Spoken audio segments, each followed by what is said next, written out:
नमस्कार। सुर्खियों के बाद बड़ी खबर के साथ शुरुआत। ग्वालियर से बड़ी खबर मिल रही है। जन्मदिन के जश्न में चली हैं गोलियां। जन्मदिन के जश्न में फिर फायरिंग का वीडियो सोशल मीडिया पर वायरल हो रहा है। जन्मदिन का केक काटने के बाद फायरिंग की गई। वीडियो में 1 2 नहीं 5 युवक फायरिंग करते नजर आए। पुरानी छावनी के बर्रा गांव का ये वीडियो बताया जा रहा है। पुलिस के पास वीडियो पहुंच चुका है और अब पुलिस इस मामले में पड़ताल कर रही है। ये वायरल वीडियो 5 युवक इसमें फायरिंग करते नजर आ रहे हैं। जन्मदिन का जश्न हुआ, इसके बाद फायरिंग। सहयोगी सुशील इस वक्त हमारे साथ जुड़े हुए हैं। सुशील के पास आपको लिए चलेंगे। और सुशील, इस वायरल वीडियो के बारे में क्या कुछ ज्यादा जानकारी अब तक आपके पास है, साझा करें जरा। बिल्कुल, देखिए ग्वालियर में युवाओं के द्वारा लगातार फायरिंग की घटनाएं सामने आ रही है और जश्न हो या अन्य जो मौके हैं, इन मौके पर युवा फायरिंग करते हैं। ऐसा ही एक वीडियो सामने आया है जिसमें जन्मदिन का केक काटा जा रहा है, जिसमें 4-5 युवा है और उसके बाद वो एक के बाद एक जो अवैध कट्टे हैं उन कट्टों से हवाई फायर कर रहे हैं। रात के वक्त का ये वीडियो है। अभी जो प्रारंभिक पड़ताल सामने आई है पुलिस सूत्रों के मुताबिक, उसके अनुसार ये ग्वालियर जिले के पुरानी छावनी थाना क्षेत्र के बरा गांव का ये पूरा वीडियो बताया जा रहा है और इसी गांव के आसपास के ये युवा हैं जो जन्मदिन की पार्टी मनाने के दौरान केक काटते और उसके बाद जो है इस तरह से हवाई फायरिंग करते हैं। चूंकि अब वीडियो सोशल मीडिया पर वायरल होने के बाद पुलिस अधिकारियों तक पहुंच चुका है, तो महाराजपुरा सीएसपी का कहना है कि जल्द ही इस वीडियो की तस्दीक की जाएगी और इसमें जो लोग दिख रहे हैं उनकी पहचान की जाएगी और इसमें आर्म्स एक्ट का मामला दर्ज किया जाएगा। इसके अलावा आईटी एक्ट के साथ ही साइबर एक्ट का भी इसमें मामला बनता है, क्योंकि सोशल मीडिया पर ये वीडियो वायरल किया गया है, जिससे कहीं ना कहीं लोगों में खौफ भी पैदा होता है। इसके अलावा जो कानून है उसका उल्लंघन है। तो अब पुलिस इस वायरल वीडियो की तस्दीक कर रही है। पुरानी छावनी थाना की जो टीम है वो टीम बरा गाँव और उसके आसपास के इलाकों में लोगों से इस वीडियो के आधार पर आसपास के जो युवा हैं उनकी पहचान कराने में जुटी हुई है। पुलिस को उम्मीद है कि 1-2 दिन में जो ये युवा इसमें वीडियो में दिख रहे हैं उनकी पहचान हो जाएगी और ये भी साफ हो पाएगा कि ये वीडियो आखिरकार बरा या उसके आसपास के कहाँ का है और कब का बनाया हुआ है ये। बिल्कुल बिल्कुल, बहुत बहुत शुक्रिया सुशील इस तमाम जानकारी के लिए। लेकिन आप हमारे साथ बने रहें, आगे भी हम सुशील से चर्चा करेंगे इस वक्त। लेकिन बड़वानी से बड़ी खबर मिल रही है। महिला से बीच सड़क पर मारपीट की गई। दौड़ा कर इस महिला को पीटा गया। 2 महिलाओं ने इसे पीटा है और ये वीडियो अब लगातार सोशल मीडिया पर वायरल हो रहा है। जान बचाकर ये महिला कोतवाली थाने पहुंची। कोतवाली पुलिस ने मामला दर्ज कर लिया है। विवाद की शुरुआत से लेकर यह स्थिति यहां तक क्यों पहुंची, अब ये पड़ताल की जा रही है। तथ्यों के आधार पर कार्रवाई होगी। बड़वानी शहर के कोर्ट चौराहे की यह घटना बताई जा रही है। पिटाई के दौरान किसी भी राहगीर ने इस महिला की मदद नहीं की। सबसे पहले न्यूज 18 में मध्य प्रदेश छत्तीसगढ़ आपको ये तस्वीरें दिखा रहा। बड़वानी की ये तस्वीरें जहां 2 महिलाएं एक महिला को पीटती हुई नजर आती हैं, दौड़ा कर पीटती हुई नजर आती हैं, लाठी से, डंडे से। और इसके बाद ये महिला कोतवाली थाने पहुंचती है। ये इनके आपसी विवाद के चलते मारपीट तक ये विवाद पहुंचा है। इस तरह की जानकारी अब तक सामने आई है। सीधे आपको लिए चलेंगे बड़वानी। सहयोगी पंकज शुक्ला इस वक्त हमारे साथ बने हुए हैं। पंकज, और क्या कुछ इस वीडियो के बारे में जानकारी विस्तार से दें जरा।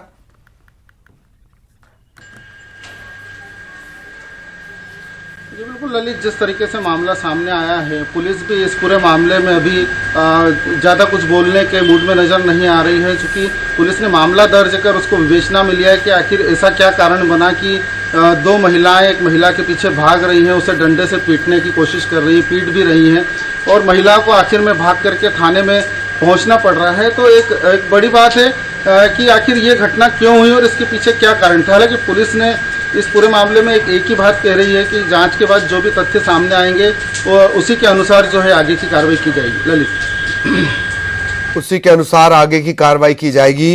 विवाद को लेकर कोई जानकारी या इनकी कोई शिनाख्त हो पाई है, कहां के ये है?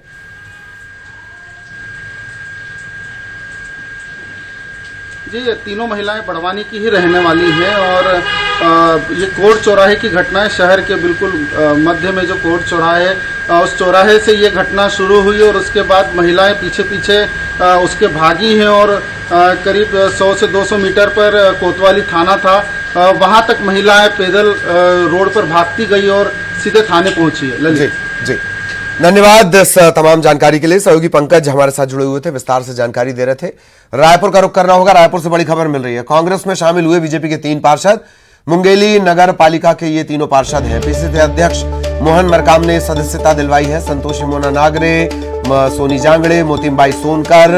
नगर पालिका उपचुनाव में क्रॉस वोटिंग पर कार्रवाई नहीं करने से ये सभी नाराज थे और कांग्रेस में ये शामिल हो गए।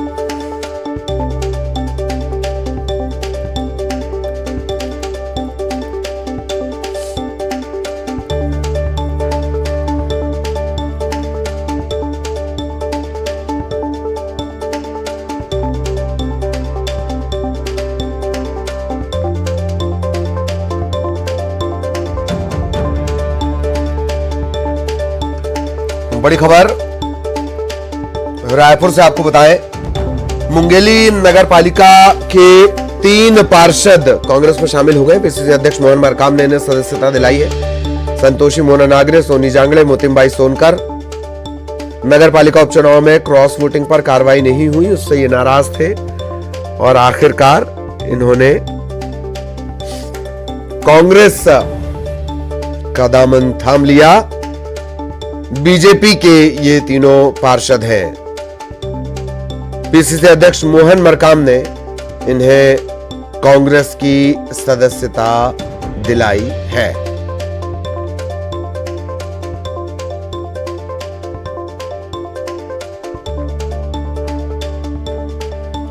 बड़ी खबर आपको बता दें, बीजेपी के 3 पार्षद मुंगेली नगर पालिका के ये तीनों पार्षद हैं जो अब कांग्रेस के साथ चले गए हैं। उपचुनाव में क्रॉस वोटिंग पर कोई कार्रवाई नहीं हुई, इससे ये नाराज चल रहे थे और इसके बाद अब इनकी जो नाराजगी है वो इस तरह से सामने आई है। कांग्रेस इन्होंने ज्वाइन कर ली है। सहयोगी देवव्रत हमारे साथ जुड़े हुए हैं। देवव्रत के पास आपको लिए चलेंगे। देवव्रत, विस्तार से जानकारी के साथ साथ जिस उपचुनाव और क्रॉस वोटिंग का जो हवाला दिया जा रहा है उसके बारे में भी बताएं। देवव्रत।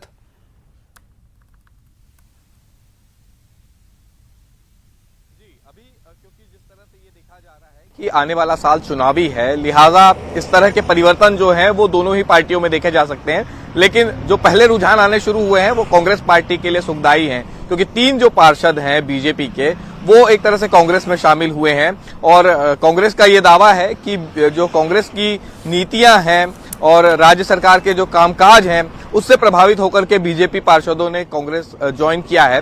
हालांकि बीजेपी पार्षदों से भी हमारी बातचीत हुई। बीजेपी पार्षदों का ये कहना है कि हाल ही में मुंगेली में उपचुनाव हुए थे और इस दौरान क्रॉस वोटिंग हुई, लेकिन क्रॉस वोटिंग के दौरान कुछ ही एक लोगों पर कार्रवाई की गई, जबकि कुछ लोगों को पार्टी के द्वारा बचा लिया गया और इससे जो बाकी पार्षद हैं वो नाराज चल रहे थे और अपनी नाराजगी एक तरह से जाहिर करते हुए पार्टी का दामन छोड़ दिया और कांग्रेस का हाथ थाम लिया। अब एक तरह से मुंगेली इलाके में इससे कांग्रेस को मजबूती मिलेगी और आने वाला साल क्योंकि चुनावी है इसलिए ऐसे और भी फेरबदल देखे जा सकते हैं। पीसीसी अध्यक्ष मोहन मरकाम ने आज सुबह ही तीनों पार्षदों को कांग्रेस की सदस्यता दिलाई है और इसके बाद उन्होंने ये भी कहा है कि और भी कई जनप्रतिनिधि हैं जो कि इस वक्त बीजेपी से जुड़े हुए हैं, वो भी कांग्रेस में आने के लिए उनसे संपर्क कर रहे हैं। अब ये देखना होगा कि कितने बीजेपी के या यूं कहे कि कमल के पत्ते टूट करके कांग्रेस में जुड़ते हैं या आने वाले समय में कांग्रेस के भीतर चल रही उथल पुथल का फायदा बीजेपी को मिलता है। लेकिन इतना जरूर है कि अगला साल अब क्योंकि चुनावी है और उसके रुझान जो है चुनावी साल के वो अभी से दिखाई देने लगे हैं। जी चलिए, चुनावी रुझान अभी से दिखाई देने लगे हैं। शुक्रिया देवव्रत, लेकिन आप हमारे साथ बने रहें। एक और अहम खबर जो रायपुर से मिल रही है, कलिंगा विश्वविद्यालय में मारपीट और तोड़फोड़ का मामला सामने आया है। सीनियर बनाम जूनियर की स्थिति, सीनियर और जूनियर छात्रों में जमकर मारपीट, 13 से ज्यादा छात्र घायल हुए हैं। भारी पुलिस बल मौके पर पहुंचा हुआ है। यूनिवर्सिटी को बंद कर दिया गया है। हॉस्टल के छात्रों को घर जाने के निर्देश दिए गए हैं। मंदिर हसौद थाना इलाके का ये पूरा मामला है। सीनियर बनाम जूनियर की स्थिति, मारपीट में 13 से ज्यादा छात्र घायल।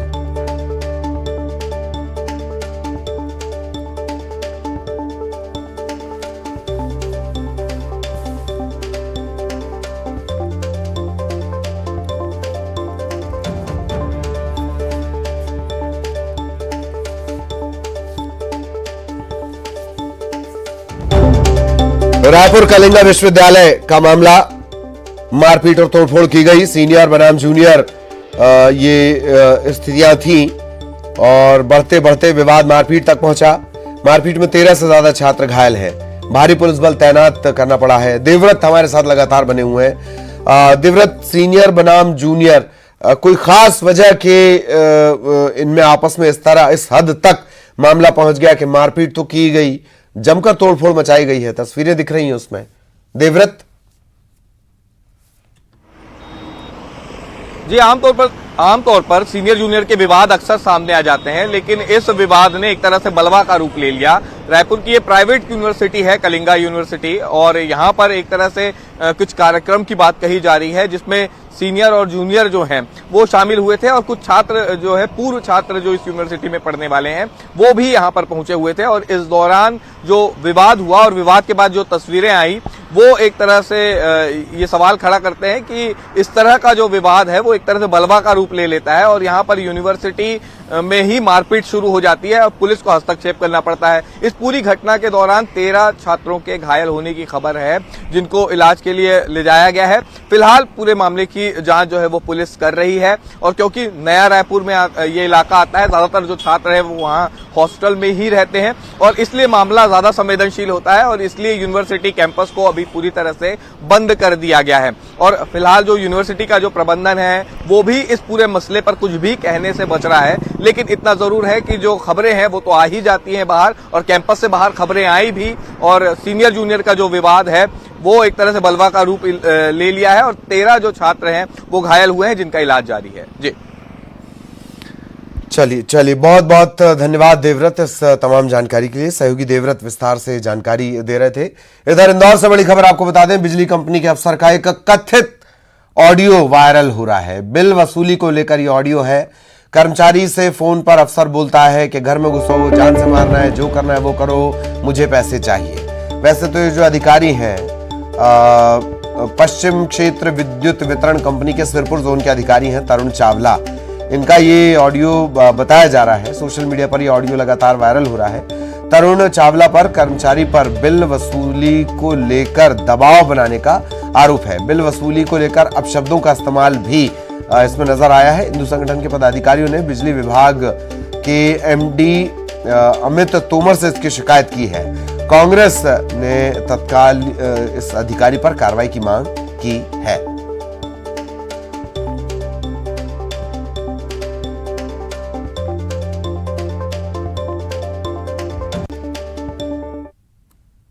ये 20 और 43 ग्रुप सब जनता है यहाँ पे, इन सबके घर में घुसो, जो करना है करो, मुझे पैसा चाहिए।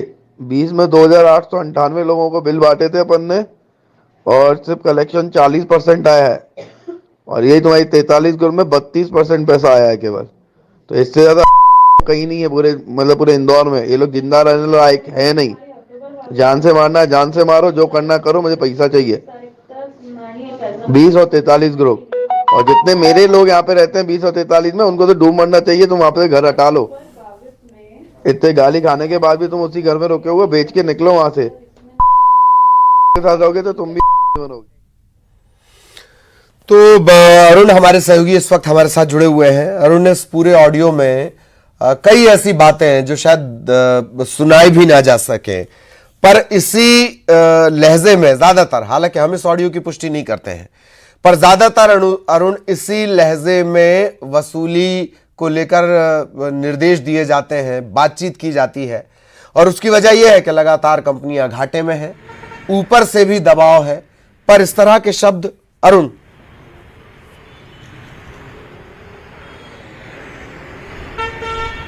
बिल्कुल, देखिए इंदौर में अभी हाल ही में प्रवासी भारतीय सम्मेलन होने जा रहा है, इन्वेस्टर समिट भी होने जा रही है। इसको लेकर मुख्यमंत्री शिवराज सिंह चौहान लगातार अधिकारियों की बैठकें ले रहे हैं। और अधिकारी कर्मचारियों को बातचीत के तौर तरीके और सलीके की भी ट्रेनिंग दी जा रही है। लेकिन ये विद्युत वितरण कंपनी के जो सिरपुर जोन के अधिकारी है तरुण चावला, इनका कथित ऑडियो सामने आया है जो अपने अधीनस्थ कर्मचारियों पर बिजली बिल वसूली के लिए दबाव बना रहे हैं और जो सिरपुर क्षेत्र के लोग हैं उनके लिए गालियों और अपशब्दों का प्रयोग भी कर रहे हैं। ऐसे में एक बात सामने आती है कि इन पर तो दबाव है या नहीं है, लेकिन जिस तरह की भाषा का ये अमर्यादित भाषा का उपयोग कर रहे हैं ये कहीं से भी उचित नहीं है, क्योंकि जो बिल वसूली का मामला है वो अलग बात है, लेकिन जो एक अधिकारी को जिस भाषा का उपयोग करना चाहिए, जो लोकतंत्र में भाषा का उपयोग एक अधिकारी और कर्मचारियों को करना चाहिए, वो कहीं ना कहीं इसमें टूटती हुई एक मर्यादा जो है वो टूटती हुई नज़र आ रही है। और वो उस क्षेत्र के लोगों के लिए जिस तरह की बातें कह रहे हैं उससे कहीं ना कहीं उस क्षेत्र के लोग भी आहत हैं और हिंदूवादी संगठनों ने इसकी शिकायत की है और शुक्रवार को इसके खिलाफ एक बड़ा प्रदर्शन करने वाले हैं। उनका कहना है कि हम ऐसे अधिकारियों के मुंह पर कालिक पोतेंगे। हिंदूवादी संगठनों ने खुलेआम चेतावनी भी इसकी दे दी है। लेकिन सबसे बड़ी बात है कि जब इसकी शिकायत एमडी जो है अमित तोमर उनसे की गई तो उन्होंने अभी तक इस पर कोई कार्रवाई नहीं की गई है। हालांकि दबाव रहता है, बिल वसूली का मामला है, क्योंकि अभी जो बिल है इंदौर में वो प्रिंटेड बिल नहीं आ रहे हैं, सिर्फ मोबाइल पे एक मैसेज आ रहा है कि आप इतना बिल जमा कर दीजिए, लेकिन वो लोग समझ नहीं पा रहे कि वो बिल जमा करें कि कितने यूनिट का ये बिल है, इसलिए ज़्यादातर लोग बिल जमा कर नहीं रहे हैं, इसलिए वो 40% वसूली ही उनकी हो पाई है। ऐसे में वो इस तरह की भाषा का उपयोग कर रहे हैं जो कतई ठीक नहीं है। कांग्रेस ने भी इसको मुद्दा बना लिया है और उन्होंने भी अधिकारी पर कार्रवाई की बात की है। चलिए बहुत बहुत शुक्रिया अरुण इस तमाम जानकारी के लिए। सहयोगी अरुण विस्तार से जानकारी दे रहे थे। रुख संस्कार धानी का करेंगे, जबलपुर का करेंगे। सांसद प्रज्ञा ठाकुर को हाईकोर्ट से राहत मिली है। सांसद प्रज्ञा ठाकुर के खिलाफ लगी चुनावी याचिका खारिज कर दी गई है। याचिकाकर्ता के लगातार गैर हाजिर रहने के चलते हाईकोर्ट ने याचिका को खारिज कर दिया है। भोपाल के रहने वाले राकेश दीक्षित, उनकी तरफ से हाईकोर्ट में यह याचिका लगाई गई थी। 2019 लोकसभा चुनाव में प्रज्ञा सिंह पर सांप्रदायिक भाषण देने के आरोप लगाए गए थे। याचिका में चुनाव शून्य घोषित करने की मांग की गई थी। 4 सुनवाई के दौरान याचिकाकर्ता की तरफ से कोई भी उपस्थित नहीं हुआ। सहयोगी प्रतीक हमारे साथ जुड़े हुए हैं। प्रतीक, याचिका खारिज कर दी गई है, ये भी बताएं। और ये भी बड़े हैरत की बात है कि आप याचिका लगाएं और 4 सुनवाई में ना पहुंचे हैं। प्रतीक, बिल्कुल, कहीं ना कहीं ललित, इस वजह से ही हाईकोर्ट ने जब याचिकाकर्ता का रुख देखा तो स्पष्ट तौर पर इस याचिका को खारिज ही कर दिया। बीते दिनों जस्टिस विशाल भगत की एकल पीठ ने इस पूरे मामले पर सुनवाई करते हुए फैसला सुरक्षित किया था और सुरक्षित रखा हुआ जो फैसला है वो सामने आ चुका है। भोपाल निवासी राकेश दीक्षित की ओर से हाईकोर्ट में याचिका दायर की गई थी, चुनाव याचिका, और निर्वाचन शून्य घोषित करने की मांग थी। मूल रूप से मुद्दा यह था कि 2019 लोकसभा चुनाव में जो उनका आरोप था, सांसद साध्वी प्रज्ञा सिंह ने सांप्रदायिक भाषण देने के साथ ही जो है चुनाव लड़ा है और कहीं ना कहीं धार्मिक भावनाओं को आहत करने से और एक संबंध में इस सिलसिले में जो है तमाम ये चुनाव याचिका दायर की गई थी। लेकिन स्पष्ट तौर पे जब याचिकाकर्ता ही दिलचस्प नहीं थे इस पूरे मामले की सुनवाई में, तो पिछले 4 सुनवाइयों का हाल हाईकोर्ट ने जब देखा तो इस पूरे मामले पर सुनवाई सुरक्षित की, पूरी की, फैसला सुरक्षित किया और जो याचिका थी उसे खारिज कर दिया है। ललित जी बहुत बहुत धन्यवाद प्रतीक इस तमाम जानकारी के लिए। और अब बड़ी खबर आपको ग्वालियर से बता दें। थाटीपुर थाने से रिवॉल्वर चोरी, है ना हैरानी की बात। थाटीपुर थाने से रिवॉल्वर चोरी। इलेक्ट्रॉनिक्स के कारोबारी हैं नीलेश शर्मा, उनकी रिवॉल्वर चोरी हो गई है। नगर निगम चुनाव के चलते उन्होंने थाने में अपनी रिवॉल्वर जमा करवा दी थी। नीलेश ने 8 जून 2022 को थाने में रिवॉल्वर जमा की। थाटीपुर थाने के मालखाने से रिवॉल्वर गायब हो गई। शिकायत करने पर अब पुलिस वाले कारोबारी को ही धमका रहे हैं। परेशान कारोबारी ने सीएम हेल्पलाइन में शिकायत की है और इसके बाद एसएसपी अमित सांघी ने इस मामले की जांच के आदेश दिए हैं।